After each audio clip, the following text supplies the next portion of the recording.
13 அடியில் ஒரு பெரிய சர்ப்பம் இருக்குது. இவ்வளோ தலையே இவ்வளோ பெருசு இருக்கும். 13 அடி. அது வந்து நாங்கள் அங்கே நாம் போட்டுக்கிறது தான் முத்தையன். இந்த பக்கம் இருக்கிறது நரசிம்மர். அந்த கடைசீட்டில் இருக்கிறது ராமர். அது அடியில் தான் தண்ணி வருது பாருங்க. அந்த விளக்கு வெளிச்சதை பாருங்க, தண்ணி வந்துட்டு இருக்கும் முன்னாடி. அதே மாதிரி அந்த சாமியிலும் தண்ணி வருது, அந்த சாமியிலும் தண்ணி வருது. எல்லாம் சேர்ந்து தான் வெளியே வருது. நீங்கள் காலையில் பூஜை பண்ணும்போது காலையில் 8 to 5 எல்லா நாளுமே 8 to 5 தினப்பூஜை.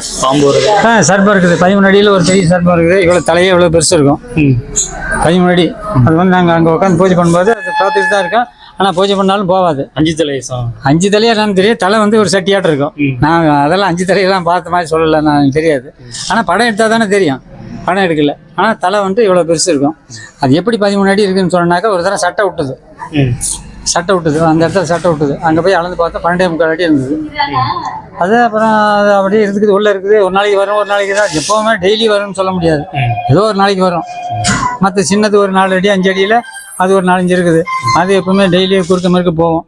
அதெல்லாம் நான் ஒன்றும் பண்ணுறதில்லை. அது பாட்டும் போட்டு தான் நாங்கள் பூஜையே பண்ண முடியாது. அதுதான் சிறப்பு.